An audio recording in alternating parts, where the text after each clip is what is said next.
To give us more information on what is going to be transpiring, to begin the conversation on the G77 plus China summit, I'm here with Ambassador Adonia Ayebare in his new position as the chair of the senior officials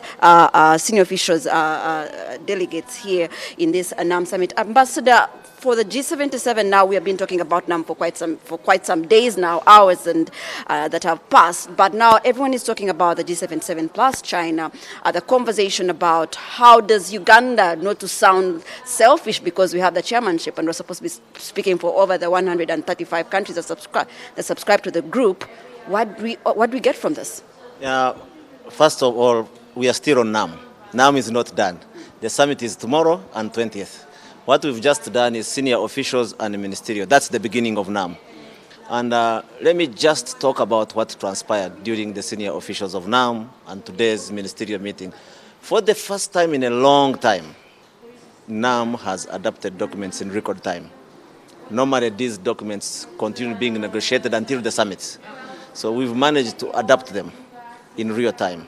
So once we are done with NAM, the summit tomorrow opens and Uganda assumes the chair. 20th meetings continue, then 21st will be G77. But concurrently, this afternoon, we have not forgotten about G77, we start the senior officials meeting of the G77, the Third South Summit.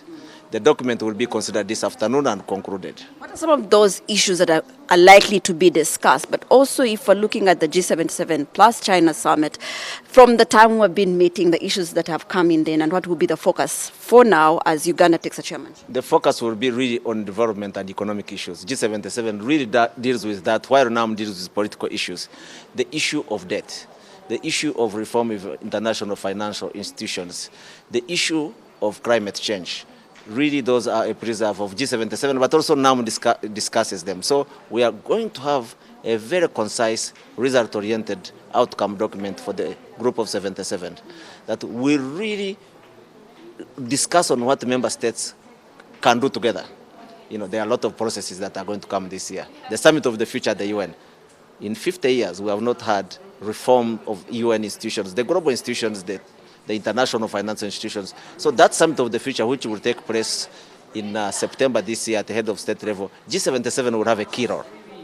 So this is preparing ourselves for participating meaningfully the issues of sustainable development. The SDGs, 7 years to go, the reviews are bad.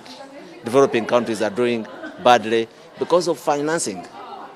Of course, in combination with COVID.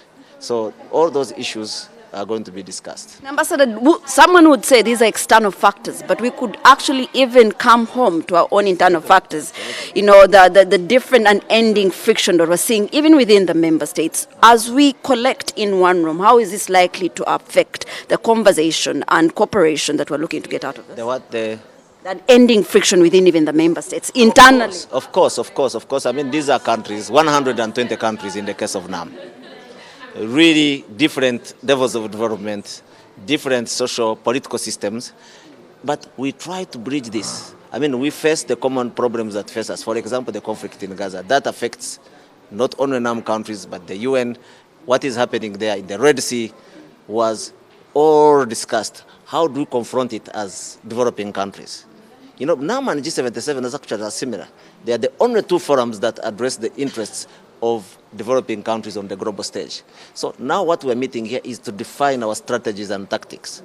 How do we go to defend our interest jointly? Uganda as a country on the international scene does not matter, but 120 are listened to.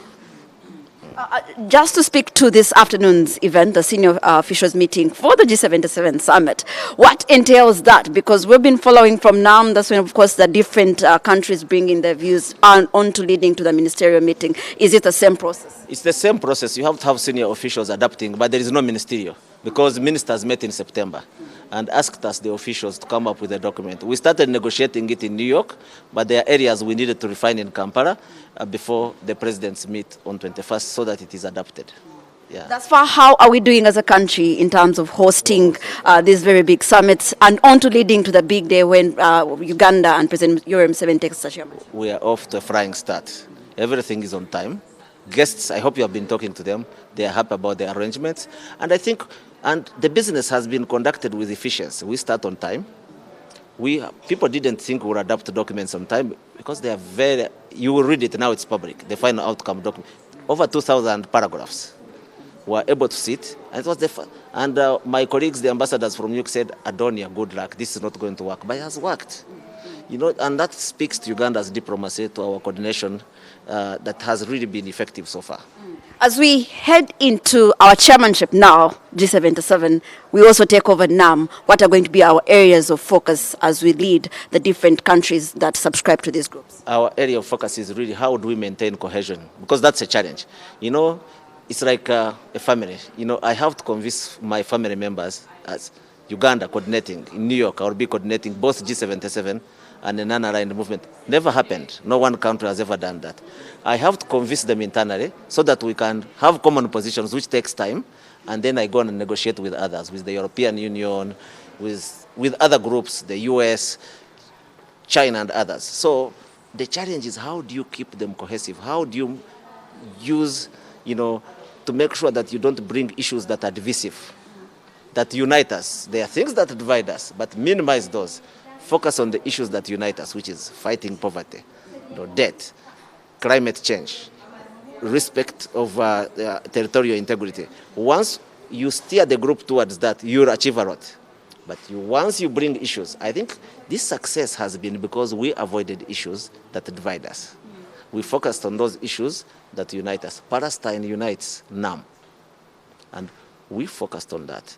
But there are other countries also that are uncomfortable with some issues on strong language against Israel. We managed to accommodate them as well. Ambassador, as we conclude, one thing that cuts across, especially with the developing countries, is the debt. You've been mentioning it quite a number of times. China, despite the fact that they don't claim to be on the list of the members that subscribe to G77, is within us, of course, within the meeting. How do we discuss date? How do we move forward? The member states, if you can even maybe give us some of this information, how do they intend to move forward? Absolutely. There is always tension, even within our group. Yeah, you mentioned China. China has really done a lot for developing countries, but they have also their policies. We have to respect them. We can disagree with them, but in a creative way. We call it tension, but creative tension. But also NAM, especially, and G77, NAM, non-alignment does not mean neutrality. It means that you can deal with everybody that serves your interest. And that's how NAM has changed over time. We have to strategically who agrees with us, who serves our interests, regardless of who the country is, and deal with them. Yeah, that's the tactic. That's what we have to do. We are developing countries. We have many challenges. We are not going to go into ideology. West and East died long ago. Now it's our interests, which are developmental and peace and security. Well, thank you so much. That is Ambassador Adonia Ayebare, who is, as we speak, the new chair of the senior officials meeting for NAM. But and also, like he said, he's going to be chairing both NAM and G77. But very interestingly, like he said, right now we're speaking as developing countries on how we can be able to collectively push for what works for us, what collectively serves the developing countries. Ambassador, before I let you go, we want to know as Ugandans, how do we benefit from these big summits happening here in you? You're live on NBS. These people you see here are spending money. Some of them are staying even in bed and breakfast houses of people.